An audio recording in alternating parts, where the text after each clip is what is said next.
कृणाल पांड्या को क्या सच में एज फैक्टर की वजह से टी20 फॉर्मेट में मौका नहीं मिलता? उसका जवाब मिल गया है, उस पर बात करेंगे। पिछले 2 रणजी सीजन में दोनों सीजन मिला के 90 प्लस विकेट्स लेने वाले आकिब नवी की ऊपर गुरनूर ब्रार का सिलेक्शन क्यों हुआ, उस पर बात करेंगे। सरंस जैन कहां से आ गया तनुष कोटियन के ऊपर, उस पर बात करेंगे। और बहुत लोग कह रहे कि ऋतुराज गायकवाड़ श्रीलंका में जाके रन मारा था ओडीआई फॉर्मेट में, उसको सिलेक्ट क्यों नहीं किया, उस पर भी बात करेंगे। क्योंकि इंडिया का स्क्वाड अनाउंस हो चुका है 2 टेस्ट मैच के लिए जो इंडियन टीम श्रीलंका में जाएगा, और मुझे कुछ चीजें प्रॉब्लमेटिक लगा है। अगर आपको अभी इंडिया वर्सेस इंग्लैंड का टी20 सीरीज याद होगा, हमारे प्लेइंग 11 में 8 लेफ्टी बैट्समैन हुआ करता था। 8 लेफ्टी बैट्समैन, अभिषेक शर्मा, वैभव सूर्यवंशी, ईशान किशन, शिवम दुबे, तिलक वर्मा, अक्षर पटेल, वॉशिंगटन सुंदर, अर्शदीप सिंह। अगर आप ले लो 8 बैट्समैन लेफ्टी, उससे क्या होता है, अगर ओपोनेंट टीम में कोई बॉलर है, जो कुछ बॉलर होता है ना, लेफ्टी बैट्समैन देख के बहुत ही कंफर्टेबल हो जाता है, तो गेम में आ जाता है। या फिर ओपोनेंट की टीम में अगर एक राइट आर्म ऑफ स्पिनर है, चाहे वो कोई खास स्पिनर ना हो, फिर भी वो भी गेम में आ जाता है। फॉर एग्जाम्पल जोफ्रा आर्चर का टेस्ट में राइट हैंडेड बैट्समैन के अगेंस्ट एवरेज है 35, जबकि लेफ्ट हैंडेड बैट्समैन के अगेंस्ट उसका एवरेज है 21। Huge difference. अगर आप टी20 फॉर्मेट में भी देखोगे, Jofra Archer right handed batsman के अगेंस्ट 21 का एवरेज है, 16.7 का स्ट्राइक रेट है। वही लेफ्ट हैंडेड बैट्समैन के अगेंस्ट 19 का एवरेज, 14.8 का स्ट्राइक रेट। मतलब जोफ्रा आर्चर लेफ्टी बैट्समैन देखते ही उसको वही कंफर्टेबल जोन में आ जाता है। और अगर आप जोफ्रा आर्चर का स्टैट्स देखोगे कोई भी इंडियन पेसर के कंपैरिजन में, इस इंडिया वर्सेस इंग्लैंड टी20 सीरीज में जोफ्रा आर्चर का बेटर था इन टर्म्स ऑफ इकोनॉमी और स्ट्राइक रेट भी। इंडिया वर्सेस इंग्लैंड टी20 सीरीज का बेस्ट स्पिनर कौन था? एक पार्ट टाइमर विल जैक्स। क्यों? क्योंकि वो ऑफ स्पिन डाल देता था और इंडिया की टीम में लेफ्ट हैंड से लेफ्ट हैंडेड बैट्समैन भरे पड़े थे। ठीक है, 7.68 की इकोनॉमी से विल जैक्स ने 5 टी20 में बॉलिंग डाल दिया। 7.68, इतना इकोनॉमी किसी भी इंडियन स्पिनर का था ही नहीं। इनफैक्ट किसी का नहीं था। बेस्ट इकोनॉमी 7.8, बेस्ट इकोनॉमी था पूरे सीरीज में विल जैक्स, एक पार्ट टाइमर, इसलिए क्योंकि इंडिया की टीम में लेफ्ट हैंडेड बैट्समैन बहुत सारे थे और विल जैक्स ऑफ स्पिन डालता है। मैं ये सब बातें क्यों कर रहा हूं?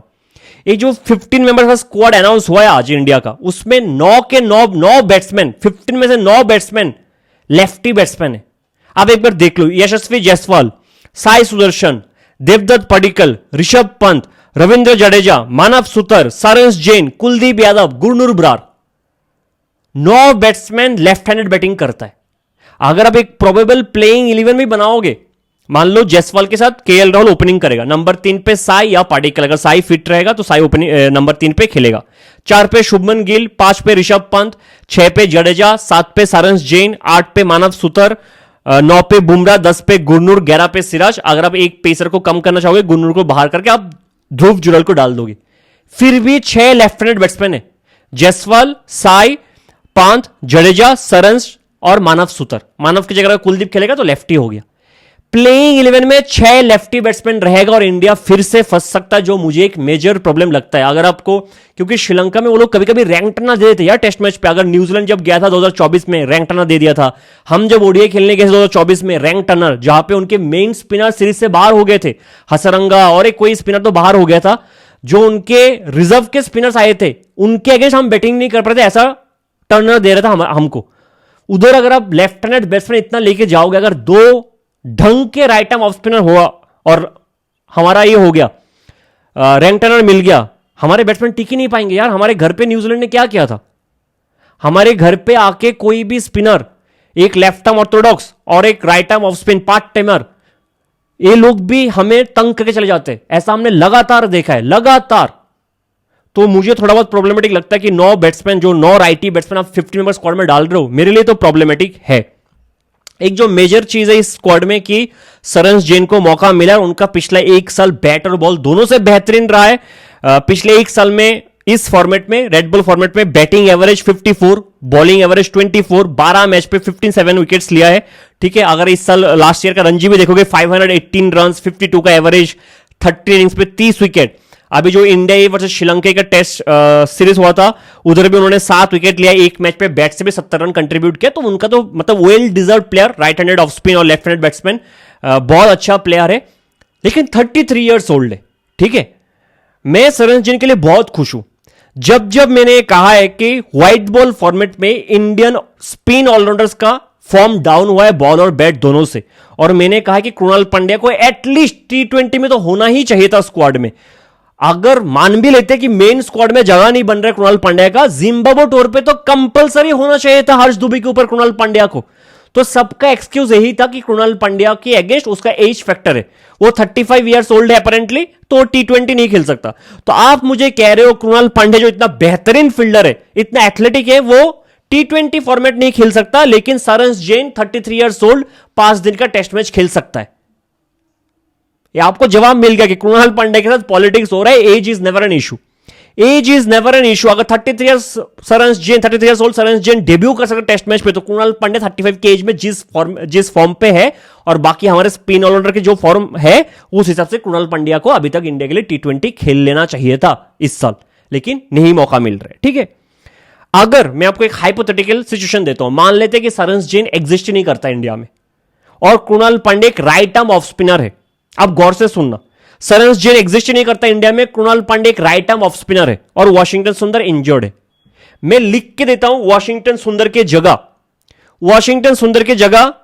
अगर वो इंजर्ड होता, बीसीसीआई कृणाल पांड्या की तरफ ना देख के तनुष कोटियान के पास जाता। एक कह के कृणाल पांड्या तो बुढ़ा हो चुका है, हम जो बच्चे हैं तनुष कोटियान उस पे इन्वेस्ट करते।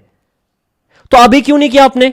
अब जब वाशी बाहर हुआ तो आपके पास तो like to like replacement Tanush Kotian में मिल गया था, एक बेहतरीन ऑफ स्पिनर। अगर आपको याद होगा, तनुष कोटियान 2023-24 वाले रणजी का प्लेयर ऑफ द सीरीज था।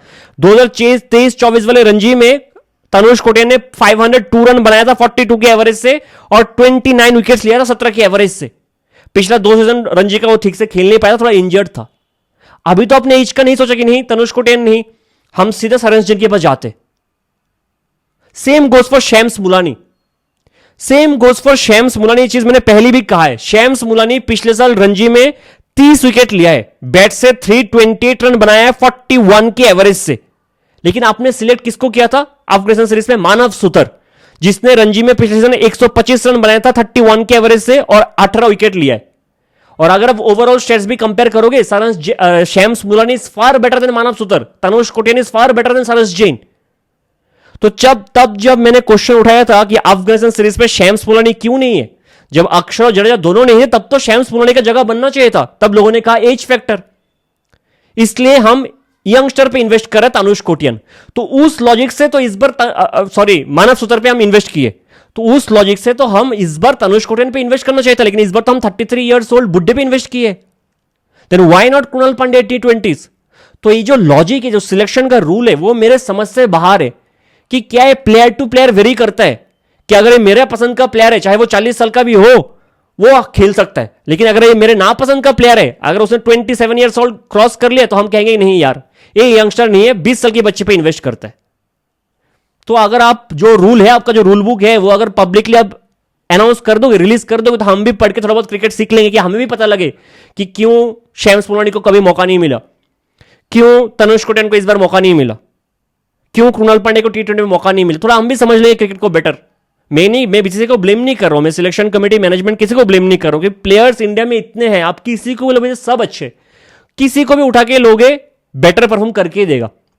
एटलीस्ट रेड बॉल क्रिकेट में इतने सारे फर्स्ट क्लास क्रिकेट खेलते हैं, इतने सारे टीम्स है, ऑब्वियस है, और स्टैट्स भी सबका बहुत अच्छा है। मैं किसी प्लेयर्स के अगेंस्ट नहीं बोल रहा हूं, लेकिन हर सीरीज में हर प्लेयर्स के ऊपर डिफरेंट रूल, ऐसा लगता है कि बहुत ही बायस के हिसाब से, अपने पसंद के हिसाब से टीम सिलेक्ट किया जाता है।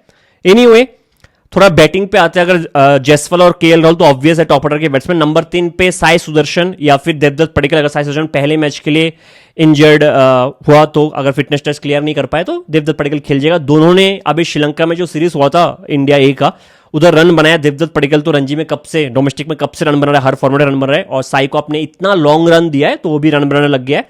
इनफैक्ट उसने भी बहुत रन बनाया। अब कुछ लोगों का क्वेश्चन है कि ऋतुराज गायकवाड क्यों नहीं है। एक क्वेश्चन तो रेड बॉल क्रिकेट में होना भी नहीं चाहिए, मैंने कल भी पूछा था, कल भी आपको बोला था कि नहीं होना चाहिए ऋतुराज गायकवाड। जहां पे अभी जो इंडिया या श्रीलंका में गया था टेस्ट सीरीज खेलने, ध्रुव जुरल का एवरेज था 104 बैट से, ठीक है, पडिक्कल का एवरेज था 57, साई सुदर्शन का एवरेज था 110। सेम मैच पे सेम पिच पे बैटिंग करते हुए ऋतुराज गायकवाड का एवरेज था 4 कहा 110 104 कहा 4, सिर्फ 4 का एवरेज। तो आप ऋतुराज गायकवाड को सवाल होना भी नहीं चाहिए, मेंशन होना भी नहीं चाहिए, कहीं डिस्कशन पे होना भी नहीं चाहिए, ठीक है। सरफराज खान, यस आप बात कर सकते हो, लेकिन बहुत पहले पता लग गया था। I don't know it's a religious issue, it's a politics और व्हाट्सोएवर, उसको मौका दे ही नहीं रहे, ठीक है। इससे बेटर वो क्या कर सकता है, आई रियली डोंट नो। पिछले साल हम हर साल डोमेस्टिक का ब्रेडमैन कहा जाता है, इंडियन डोमेस्टिक का ब्रेडमैन, उससे बेटर वो क्या कर सकता है, आई डोंट नो। अगर आप होम कंडीशन में सब कंटिनेंट भी मौका नहीं दोगे, एटलीस्ट आप इंग्लैंड में कहते हो कि नहीं ये पेसर को नहीं खेल पाता, बाउंसर नहीं खेल पाएगा, तो एटलीस्ट सब कंटेंट में मौका दे लो। ही इज वन बैट्समैन जो स्पिन को बहुत अच्छा खेलता है, स्वीप बहुत अच्छा खेलता है और काम में आएगा स्वीप शॉट। एक पडिक्कल है, एक केएल राहुल है, टू सम एक्सटेंट इस स्क्वाड में दो बैट्समैन जो स्वीप बहुत अच्छा खेलते हैं, बाकी और कोई नहीं। आप सरफराज को कंसिडर कर सकते थे, लेकिन आपने नहीं किया। I don't mind. अब आप हाई पोजीशन पे क्वेश्चन नहीं कर सकते, क्योंकि श्रीलंका में उसने इस फॉर्मेट पे बहुत अच्छा रन बनाया है, ठीक है। अगर अब मैं स्पिन डिपार्टमेंट की बात करूं तो रविंद्र जडेजा इज बैक, वो तो होना ही था इस फॉर्मेट में, one of the best player है ना, one of the best player और प्रॉपर ऑलराउंडर है। हर्ष दुबे जो लास्ट सीरीज पे थे वो बाहर हो गए, और जडेजा के साथ मानव सुतर भी है। अगर मैंने मानव सुतर का परफॉर्मेंस देख रहा था अभी काउंटी क्रिकेट में, वो अक्षर के लिए 4 इनिंग्स पे शायद 11 विकेट लिया as an left arm orthodox. अगर इंग्लैंड की कंडीशन में सुबह सुबह आप 11 विकेट ले रहे हो, it's not bad at all, it's not bad at all. बेहतरीन परफॉर्मेंस है एक्चुअली मानव सुतर का भी। तो क्वेश्चन घुमा फिरा के ही है कि क्या कुलदीप यादव को प्लेइंग 11 में मौका मिलेगा, चांसेस है कि नहीं मिलेगा, हाई चांसेस है। अगर फर्स्ट टेस्ट हार गए तो शायद सेकंड टेस्ट में ले ले, वरना फर्स्ट टेस्ट में शायद मौका नहीं मिलेगा। मैं आपको कहता हूं क्यों। जडेजा खेलेगा ही खेलेगा, बैटिंग की वजह से, बॉलिंग की वजह से खेलेगा ही खेलेगा, और एक राइट आर्म ऑफ स्पिनर आपको चाहिए होगा, वो सरंस जिन होगा। 2 स्पिनर पे हो गया, तीसरा स्पिनर अगर कोई और देश के लिए ये लोग खेल रहे होते तो शायद आपके पास एक लेफ्ट आर्म ऑर्थोडॉक्स हो गया, एक राइट आर्म ऑफ स्पिन हो गया सरंस जिन, तो फिर आप एक चाइनामैन के पास जाते। क्योंकि ये इंडिया है, क्योंकि ये गंभीर के इंडिया है, तो गंभीर हमेशा एक ऐसे स्पिनर को चुनेगा जो थोड़ा बहुत बैटिंग करके दे सकता है, और मानव सुतर आ जाएगा प्लेइंग 11 में। मुझे ऐसा लगता है कुलदीप यादव की जगह। कुलदीप को क्या करना चाहिए, जैसे मोहम्मद कैफ ने कहा है कि वो अगर कुलदीप यादव होता वो रिटायरमेंट लेता इंटरनेशनल क्रिकेट से, मे बी वो ही करता। क्योंकि मैं देख रहा था 2017 में कुलदीप ने टेस्ट में डेब्यू किया है। 2017 से अभी तक इंडिया ऑलमोस्ट 89 टेस्ट मैच खेल चुका है, 89 टेस्ट मैच, और कुलदीप उसमें से सिर्फ 18 टेस्ट मैच खेला है, सिर्फ 18। ये जो वाशिंगटन सुंदर हो गया और कोई बच्चा कल के दिन हो सके मानव सुतर कुलदीप से टेस्ट मैच खेलेगा अगले 2 साल में, ऐसा हो सकता है। इतना सीनियर प्लेयर हो कि आप हर फॉर्मेट पर अगर आप बेंच कर रहे हो, कुछ फॉर्मेट पे ठीक है, होता है ऐसा कि अगर आपको एक ही स्पिनर खिलाने का मौका मिल रहा है T20 फॉर्मेट में, तो वरुण चक्रवर्ती जो बेस्ट स्पिनर।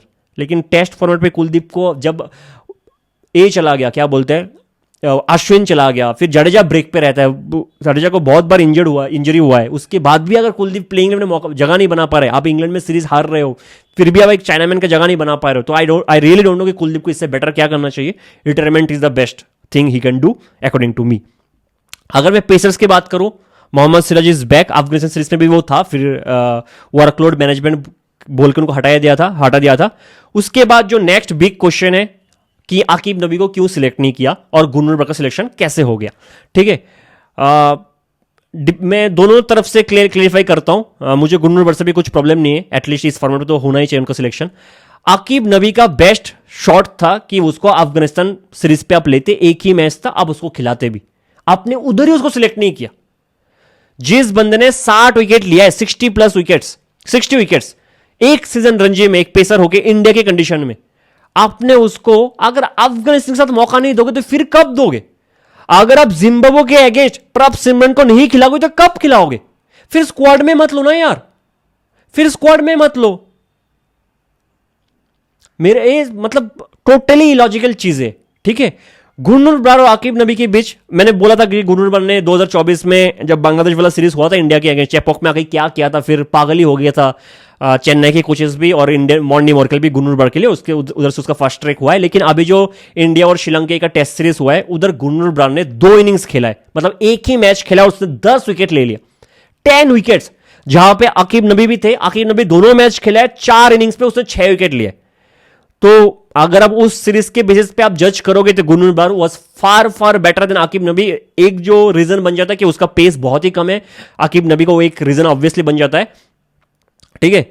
तो इसलिए Gurnoor Brar for obvious reasons, और मुझे इससे कुछ प्रॉब्लम नहीं है। लेकिन शायद अब आकिब नबी को इस स्क्वाड में ले सकते थे प्रसिद्ध कृष्णा की जगह, ऐसा मेरा मानना है। प्रसिद्ध आज के दिन तीनों फॉर्मेट खेल रहे हैं, कौन से बेसिस पे खेल रहे हैं? एक फॉर्मेट मतलब ओडीआई फॉर्मेट के लिए मैं कंसिडर करता हूं प्रसिद्ध को, क्योंकि 2027 का ओडीआई वर्ल्ड कप हम साउथ अफ्रीका में खेलेंगे, बाउंस काम पे आएगा, उसको एक्स्ट्रा बाउंस मिलता है पे से, उस हिसाब से मैं कंसिडर करता हूं कि हाँ प्रसिद्ध को ओडीआई में होना चाहिए, लेकिन टेस्ट पे भी हो रहा है। आप मुझे बताओ, अगर आज के दिन हर्षित राणा फिट होता तो गुरनूर और प्रसिद्ध में कोई तो बाहर होता ना, कौन बाहर होता? प्रसिद्ध को बाहर होना चाहिए था। तो आप आकिब को इधर तो ले लेते यार, आप कुछ तो रिवॉर्ड देखो ना। तो फिर रणजी खेल के 3-3 4-4 महीना खेल के फायदा क्या है? डोमेस्टिक में परफॉर्मेंस करके फायदा क्या है? मतलब नॉट फेयर एनफ, है ना? बहुत ही बुरा लगेगा उसको भी। क्या मोटिवेशन क्या है इन सारे प्लेयर्स का खेलने का? I really don't know. ठीक है, चाहे वो शैम्स मुलानी हो जाए, चाहे वो तनुष कोटियान हो जाए, चलो तनुष के पास शायद एज भी बहुत है अभी भी खेलने का, लेकिन ठीक है, आकिब नबी कब तक खेलेगा? मौका नहीं मिलेगा। फिर अगले साल कोई और पेसर आ जाएगा जो 150 की स्पीड से डालता होगा, अच्छा करेगा, उसको मौका दे दोगे आप। तो आई रियली डोंट नो। आकाशदीप, बहुत लोगों का क्वेश्चन था कि आकाशदीप कहाँ पे? आकाशदीप इज नॉट फिट येट, उसको लोअर बैक स्ट्रेस इंजरी है और अभी भी बेंगलुरु में वो है। ठीक है, बाकी टीम बहुत ही सॉलिड है मेरे हिसाब से, बैटिंग तो बहुत ही सॉलिड है। बस प्रॉब्लम यही है, बहुत सारे लेफ्टी बैट्समैन है, तो अगर दो ढंग का राइट आर्म ऑफ स्पिनर होगा, ऑफ ब्रेक बॉलर होगा और रैंक टर्नर होगा तो इंडिया फंस जाएगा। अगर ट्रू पिच होगा जहां पे बैटिंग और बॉलिंग थोड़ा बहुत ठीक ठाक चल रहा है तो ठीक है, इंडिया मैनेज कर लेगा। India is far better team than Sri Lanka.